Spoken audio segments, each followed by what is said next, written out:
Hello everyone, अस्सलाम वालेकुम and welcome back to chem catalyst for you.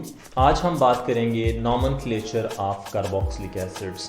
But before we switch to the nomenclature, first we will discuss कि carboxylic acids हैं क्या। Carboxylic acids ऐसे organic compounds हैं जिनमें carboxylic functional group होता है, और ये जो कार्बोक्सिलिक फंक्शनल ग्रुप है ये दो पार्ट्स के ऊपर कंप्राइज कर रहा होता है। One is carbonyl part and the other is hydroxyl part. इस कार्बोक्सिलिक ग्रुप की प्रेजेंस की वजह से ये जो कार्बोक्सिलिक एसिड्स होते हैं ये हाईली पोलर होते हैं, और इनमें जो है वो टेंडेंसी होती है कि they can form hydrogen bonding, और हाइड्रोजन बॉन्डिंग की वजह से they possess high melting and boiling points. अब हम बात करते हैं इनके नॉमेनक्लेचर की। नॉमेनक्लेचर डिस्कस करने से पहले यहाँ हम आपके साथ जो है वो एक फन फैक्ट शेयर करते हैं कि जो first ever carboxylic acid discover हुआ that was formic acid named after formica. ये लैटिन वर्ड या लैटिन बेस्ड है फॉर्मिका, जिसका मतलब है एंट, यानी ये एंट से जो है वो एक्सट्रैक्ट हुआ था। जो एंट्स हैं ये अपने डिफेंस मैकेनिज्म में जो एसिड प्रोड्यूस करती हैं, that acid is the simplest carboxylic acid which is commonly known as formic acid। तो इस बेस पे जो है वो इस सोर्स की बेस पे इस कार्बोक्सिलिक एसिड को फार्मिक एसिड का नाम दिया गया। इसी तरह जो एसिटिक एसिड है, विनेगर यानी सिरका, इसको हम एसिटिक एसिड बोलते हैं। तो ये एसिटिक एसिड भी जो है वो एसिटम वर्ड से डिराइव्ड है, जिसको हम विनेगर या सिरका बोलते हैं। तो ये है कॉमन वे कि जिस सोर्स की बेस पे कोई ऑर्गेनिक कंपाउंड जो है वो ऑब्टेन हो रहा है, उसकी बेस पे हम क्या कर लेते हैं, उसको नेम असाइन करते हैं। अब हम बात करते हैं आईयूपैक सिस्टम में या सिस्टमैटिकली हम कार्बोक्सिलिक एसिड्स को कैसे नेम असाइन कर सकते हैं। तो इसके लिए चलते हैं बोर्ड पे।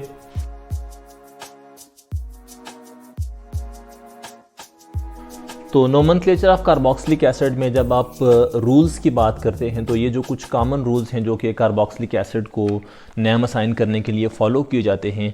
The first rule is identify the longest chain containing carboxylic group. यानी आपने चेन जब सेलेक्ट करनी है तो सिलेक्शन के वक्त आपने ये देखना है कि जो कार्बोक्सिलिक एसिड कंटेनिंग चेन होनी चाहिए वो लॉन्गेस्ट, यानी जो लॉन्गेस्ट चेन है उसमें कार्बोक्सिलिक एसिड पार्ट या कार्बोक्सिलिक फंक्शनल ग्रुप जो है वो उसमें मस्ट इंक्लूड होना चाहिए।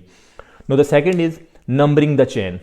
तो जब आप चेन को नंबर करेंगे तो नंबरिंग आप ऐसे एंड से स्टार्ट करेंगे जहाँ से कार्बोक्सिलिक एसिड स्टार्ट हो रहा है। यानी जो नंबरिंग करते हुए यहाँ पे आपने दो बातों का ख्याल रखना है। एक तो ये कि कार्बोक्सिलिक एसिड का जो कार्बन होगा वो नंबरिंग में इटसेल्फ काउंट होगा, और ये हमेशा पोजीशन 1 के ऊपर होगा। फिर इसके बाद आपके पास आता है replace E ending of the corresponding alkane with OIC acid. यानी जो आपका अल्केन है, यानी लेट्स सपोज हम कह रहे हैं कि अगर अल्केन फैमिली में कोई 3 कार्बन एटम कंटेनिंग जो है वो कार्बोक्सिलिक एसिड है तो हम उसको प्रोपेन बोलते हैं। तो वहाँ से हम क्या करेंगे, उसके एंड का जो E है उसको रिप्लेस कर देंगे OIC एसिड से, यानी प्रोपेनोइक एसिड हो जाएगा। खैर ये हम अभी जो है वो रूल्स के साथ प्रैक्टिस करेंगे इसको। फिर लास्ट है naming branched or substituted carboxylic acids, कि जब अगर आपके पास कार्बोक्सिलिक एसिड ब्रांच में हूँ या अगर कोई सब्सटीट्यूशन जो है वो उसके ऊपर मौजूद हैं तो हम उनको किस वे से नेम असाइन करेंगे। तो इसका तरीकाकार ये होगा कि आप जब आपने नंबरिंग कर ली तो आप आइडेंटिफाई करेंगे कि किस पोजीशन के ऊपर जो है वो फंक्शनल ग्रुप प्रेजेंट है, या वो किस पोजीशन के ऊपर वो कोई सब्सटीट्यूएंट या ब्रांच मौजूद है, उस पोजीशन का नाम।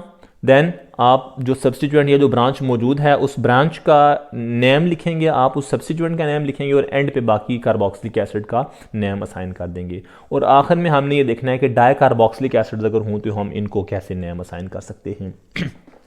तो इसमें अगर हम सबसे सिंपलेस्ट एग्जांपल को प्रैक्टिस करें, लेट्स सपोज जो हमारे पास सिंपलेस्ट फॉर्मिक एसिड होता है which is this containing 1 carbon atom.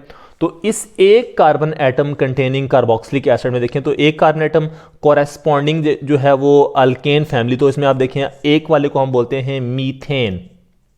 तो मीथेन में हमने क्या कहा कि जो लास्ट ई है ending E of the alkane is replaced with, यानी अगर हम इसको यू लिख लेंगे -E प्लस OIC एसिड, यानी अल्केन का ई रिमूव करना है और OIC एसिड ऐड करना है। तो ये क्या बनेगा, this will become methanoic acid, यानी जो कॉमन नेम है विच इज़ फॉर्मिक एसिड, और अगर आप इसका आयुपैक नेम लिखते हैं तो आयुपैक सिस्टम में इसको हम लिखेंगे दिस इज मेथनोइक एसिड। इसी तरह अगर आपके पास दो carbon atom containing carboxylic acid है, यानी C double bond OH and here you have a methyl group, तो इसमें आप देख सकते हैं कि कार्बन एटम की जब आप नंबरिंग करेंगे तो नंबरिंग आप डेफिनेटली इस एंड से करेंगे 1 और 2। दो कार्बन एटम कंटेनिंग जो कॉरेस्पॉन्डिंग अल्केन फैमिली है उसमें हम बोलते हैं उसको ईथेन।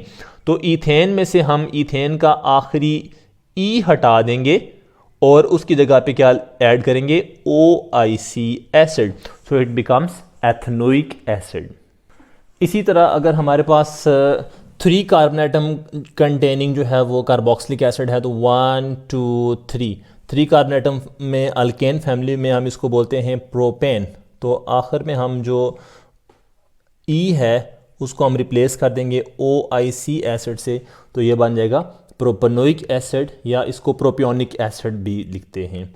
इसी तरह अगर हमारे पास ये कार्बन एटम चैन हो तो इसमें अगर आप देखें 1, देन दरमियान में 2 carbon atoms and then 1 carbon atom, तो टोटल 4 कार्बन एटम है। तो 4 कार्बन एटम कंटेनिंग जो हाइड्रोकार्बन होता है, जो अल्केन है, उसको हम ब्यूटेन बोलते हैं, तो ये बन जाएगा दिस इज ब्यूटेनोइक एसिड।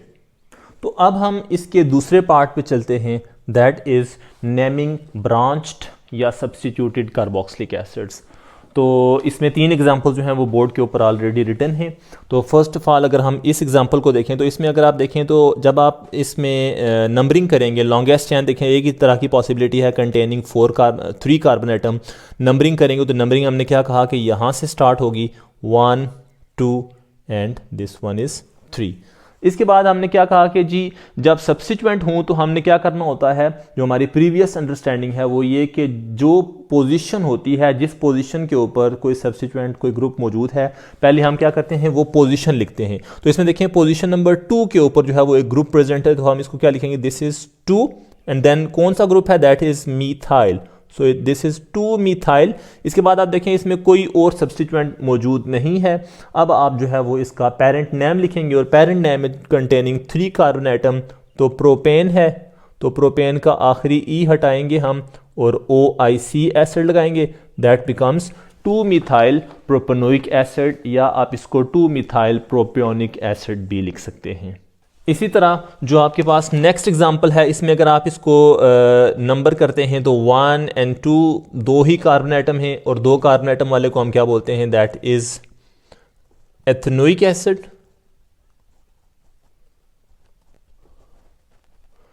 और पोजीशन नंबर 2 के ऊपर जो है वो क्लोरीन मौजूद है, क्लोरो ग्रुप है, तो आप इसको क्या लिखेंगे, this is 2 chloro then ethanoic acid. तो इसका नाम क्या होगा, this is 2 chloro ethanoic acid, या आप इसको अल्फा क्लोरो एथनोइक एसिड भी कह सकते हैं।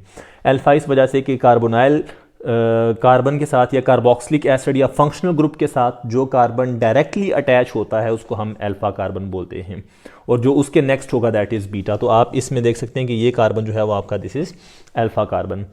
तो इसी तरह जो थर्ड एग्जांपल है, इस थर्ड एग्जांपल में आप देखें कि अल्फा पोजीशन के ऊपर एक हाइड्रोक्सी ग्रुप मौजूद है, तो आप इसको क्या लिखेंगे, दिस इज पोजीशन नंबर अगर आप देख लें 1 2 3, तो पोजीशन 2 पे है, तो आप लिखेंगे दिस इज 2 हाइड्रोक्सी,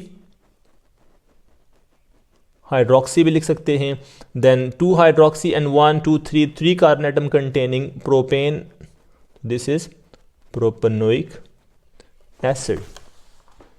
और अब हम इसमें इसके लास्ट पार्ट पे आते हैं which is naming a di carboxylic acids, यानी अगर आपके पास 2 कार्बोक्सिलिक फंक्शनल ग्रुप प्रेजेंट हैं तो ऐसे कंपाउंड्स को आप कैसे नेम असाइन करेंगे। तो इसके लिए सिंपल ये है कि अगर 2 दफ़ा कार्बोक्सिलिक एसिड हैं तो आप इसको लिखेंगे डाई ओइक एसिड, यानी जो आपका अल्केन फैमिली है ना उसका जो लास्ट हम ई रिप्लेस करते हैं और हम क्या करते हैं ओइक एसिड ऐड करते हैं। तो बेसिकली इस ओइक एसिड के साथ हम क्या कर देंगे, डाई ओइक एसिड के कार्बोक्सिलिक एसिड 2 दफ़ा प्रेजेंट है उसमें।